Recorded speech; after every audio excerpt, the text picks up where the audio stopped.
Alors, petit rappel avant de commencer le cours sur l'éditeur de matériaux. Vous vous souvenez donc qu'il faut créer une texture de 512 par 512, de la sauver au format TGA en 32 bits. La même chose donc pour ici une texture donc brique. Là, je crée donc la normal map de la texture brique que je sauve aussi toujours au format TGA. Nous allons entrer un peu plus en détail dans l'éditeur de matière. Je vais donc dans la partie browser. Maintenant, si c'est la première fois que vous ouvrez l'éditeur UDK, je vous conseille donc de faire ceci, d'aller sur UTGame, bouton droit de la souris, et vous faites un full download, c'est-à-dire que vous allez télécharger tous les paquets qui ne sont pas utilisés à l'heure actuelle dans l'éditeur. Ensuite, je sélectionne le paquet Mi Texture, donc où j'ai déjà créé des textures et des matières. Je fais Import, et là, je vais chercher donc dans le paquet texture la texture UDK, ouvrir. Donc je suis bien dans Mi Texture, on va simplement rajouter ici groupe texture et on va garder le nom de UDK, OK. Et voilà la nouvelle texture qui vient d'apparaître que je vais utiliser pour la démonstration dans l'éditeur de matière. Je crée ensuite une nouvelle matière, donc bouton droit, New Material. Je suis donc bien dans mon paquet Mi Texture. Je crée ensuite un groupe matériel et je mets le nom tutorial matériel mat UDK. OK. L'éditeur de matière étant ouvert, on constate qu'il y a plusieurs zones de travail. Une zone ici qui contient des modules qui vont permettre, grâce à l'association de ces modules entre eux, de créer justement des nouvelles matières. Ici, nous avons le module de Preview, qui est un modèle donc de calcul qui va vous permettre de créer différentes textures en agissant sur différentes propriétés de la matière.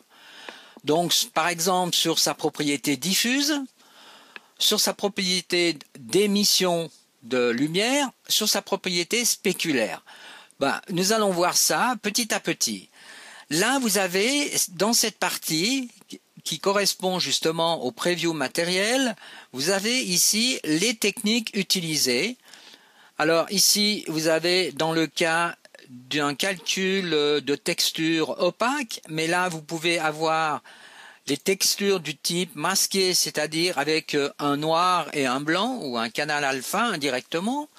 Là, vous avez aussi la technique pour créer des matériaux translucides, donc comme du verre. Là, vous avez une méthode additive. Avec cette ligne ici, vous avez donc l'algorithme de calcul de la lumière sur la matière. Alors l'algorithme le plus classique, c'est l'algorithme de Phong. Ensuite, vous avez un algorithme ici qui ne tient pas compte de la lumière. Ici, vous avez donc un système de modèle d'éclairage anisotropique qui est utilisé pour les matériaux métalliques comme le chrome. Par exemple, une jante d'une roue de voiture, et on utilisera par exemple ce type d'éclairage pour obtenir un résultat très convaincant. Alors, commençons par créer une première matière diffuse. Alors pour cela, je peux donc soit aller avec la fenêtre des expressions ici, ou bien aussi avec le bouton droit de la souris, aller chercher ici, vous voyez, tous les modules. Alors je vais choisir ici comme premier module une valeur constante. Donc pour déplacer le module, une fois que le module est sélectionné, vous utilisez la touche contrôle du clavier pour déplacer votre module. Alors, faisons une liaison entre la sortie de ce module sur l'entrée diffuse du preview. Si je mets ici une valeur de 1, j'ai un blanc et je vois tout de suite le résultat ici dans la fenêtre Preview. Si maintenant je veux par exemple obtenir un gris intermédiaire, je peux mettre 0.5. Donc les valeurs que vous pouvez mettre à cet endroit, ce sont de 0, le noir, à 1, qui correspondra au blanc. Si maintenant je désire diffuser la texture UDK que j'ai créée avant, eh bien il va falloir que je change de module, bouton droit, texture, et je cherche le module texture simple, que je vais relier donc tout de suite à la partie diffuse. Maintenant, eh bien, à l'intérieur de ce module, il va falloir que je mette la texture que je viens de créer. Alors, deux façons. Je peux aller chercher la texture donc à cet endroit que je sélectionne et ensuite, en ayant le module présélectionné, je clique ici sur la flèche verte pour voir apparaître UDK dans le preview. Alors, mettons ceci sur un cube. La seconde façon de faire est de sélectionner donc la texture en premier et ensuite de rajouter notre module texture simple. Et vous voyez que vous avez tout de suite la texture qui est à l'intérieur du module. Le module texture simple nous permet aussi de sortir la valeur du canal rouge, du canal vert, du canal bleu et du canal alpha. Alors maintenant, nous voyons que nous pouvons tourner donc avec le bouton gauche de la souris l'image dans le preview. Avec le bouton droit, vous pouvez faire un zoom avant et un zoom arrière. Et maintenant, vous pouvez aussi changer l'éclairage. En somme, vous voyez qu'ici, c'est mieux éclairé que sur cette phase. Alors, pour cela, vous appuyez sur la touche L comme Light du clavier. Et avec le bouton gauche de la souris, vous voyez, vous pouvez changer la direction de la lumière dans le preview. Rajoutons maintenant un module mathématique. Alors, mathématique, Add. Je mets sur l'entrée A le gris que j'ai ici. Sur l'entrée B, je mets la texture simple et je relie ici sur la sortie diffuse. Eh bien, je constate que j'ai pu colorer en gris les lettres UDK. Alors, continuons cette expérience, mais cette fois-ci, allons chercher constant 3 vecteurs, c'est-à-dire que je vais avoir la possibilité, vous voyez, de colorer. Alors, mettons par exemple 1 pour avoir un rouge, le bleu à 0,5, voilà, j'obtiens un violet. Vous vous apercevez tout de suite du résultat, donc nous avons coloré les lettres UDK en violet. Ici on constate par exemple que sur le module texture simple, vous avez des entrées UV, ce sont les entrées des coordonnées de mapping. Alors cherchons un module coordonnées de mapping que je relie à cette entrée UV. Et maintenant, si je sélectionne donc texture coordonnée, vous voyez ici que j'ai la possibilité de multiplier, si je mets 2, vous voyez, dans un sens ou dans l'autre, les coordonnées de mapping.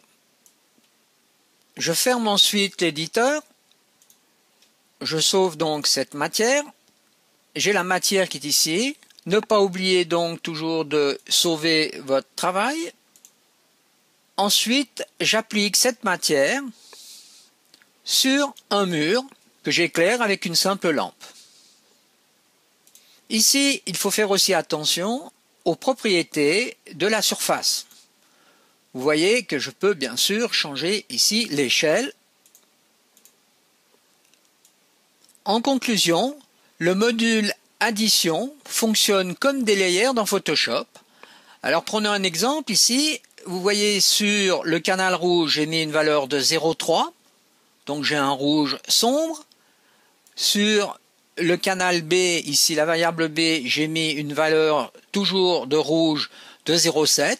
Donc 0,3 plus 0,7 donne le rouge maximum, c'est-à-dire 1.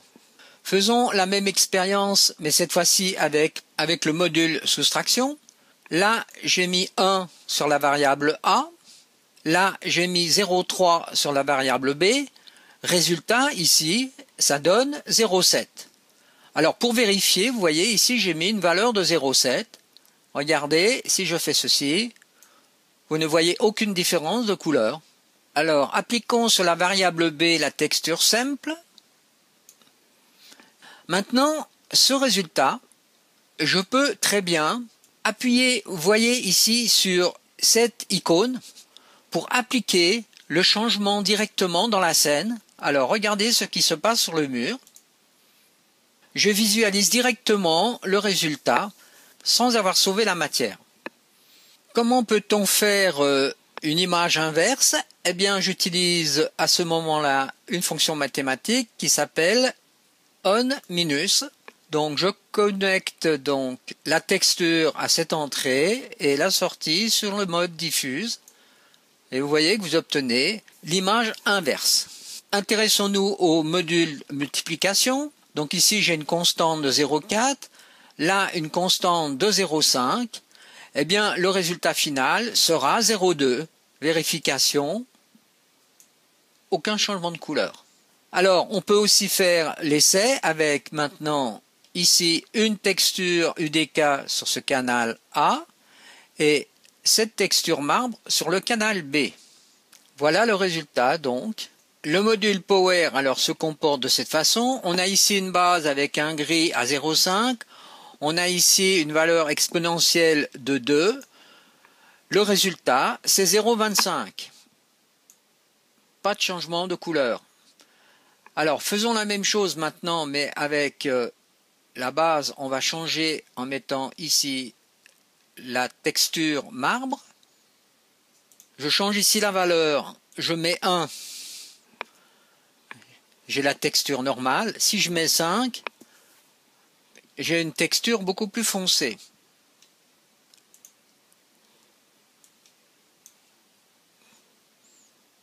Le module interpolation linéaire nous permet d'avoir la transition entre deux textures et tout ceci est piloté par le canal alpha. Donc le mélange de ces deux textures est dépendant du canal alpha.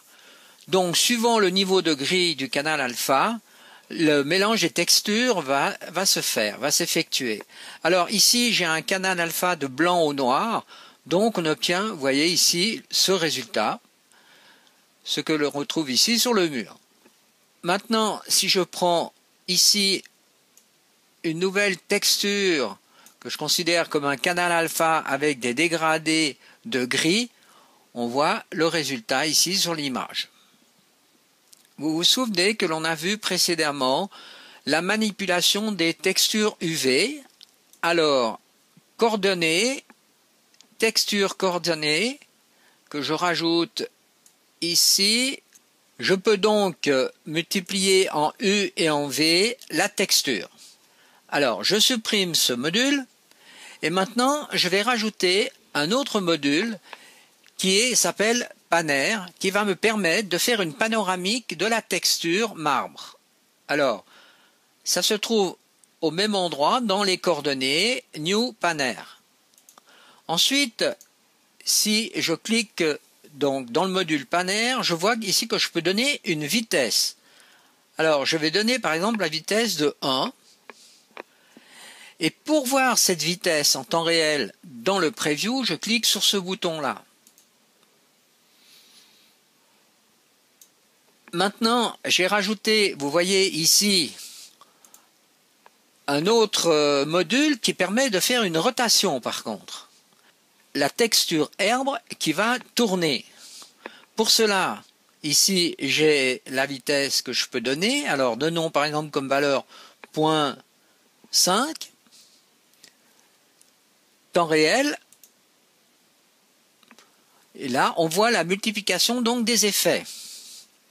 Pour voir en temps réel ici, on peut appuyer aussi sur cette icône, ce qui permet, vous voyez, de voir les variations. Voilà.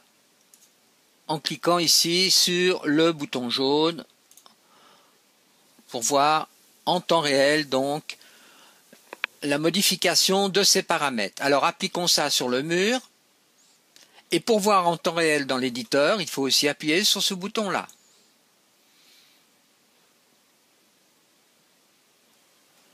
Le prochain module que nous allons étudier est le module Clamp qui se trouve dans Utility New Clamp. Ce module a comme propriété de mettre un niveau minimum et un niveau maximum, c'est-à-dire que la couleur va passer entre ces deux zones, minimum et maximum. Alors ici comme exemple, si je mets une constante 0 sur le minimum, 0,5 sur le maximum et que sur l'entrée principale du module Clamp, je mets la valeur 1, la valeur en sortie sera la valeur maximum, dans ce cas 0,5. Vérification. Aucun changement de couleur. Alors changeons maintenant et mettons cette nouvelle texture. Si je mets 0,2, la couleur donc résultante ne pourra pas dépasser la valeur maximum donc de 0,2. Le module New Constant Clamp fonctionne avec le même principe, seulement cette fois-ci vous donnez les valeurs minimum et maximum à cet endroit dans le champ expression.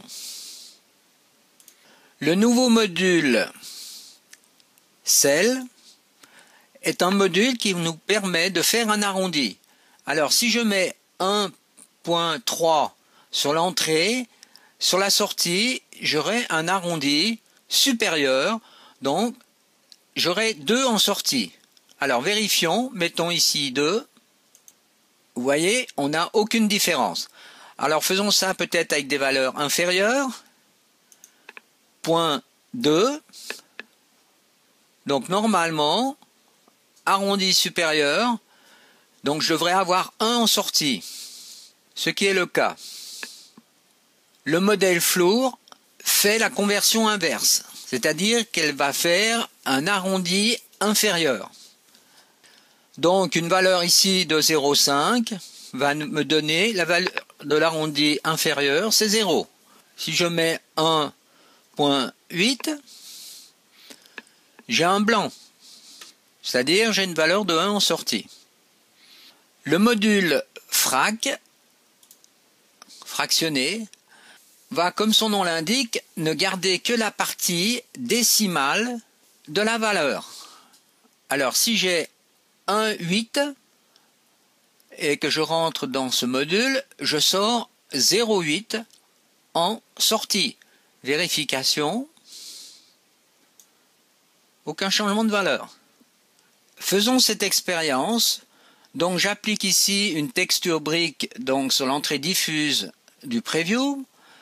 J'ai utilisé ici une sphère comme modèle de preview. Vous voyez l'éclairage qui est à l'heure actuelle présent sur le modèle. Si maintenant je veux augmenter la différence entre la partie claire et la partie sombre de la sphère, je peux utiliser ici l'entrée diffuse power que je mets par exemple avec une valeur constante de 3. On voit tout de suite le résultat. Vous voyez que j'ai changé le contraste entre la partie claire et la partie sombre du modèle. Ce sera donc la fin de cette première partie sur l'éditeur de matière.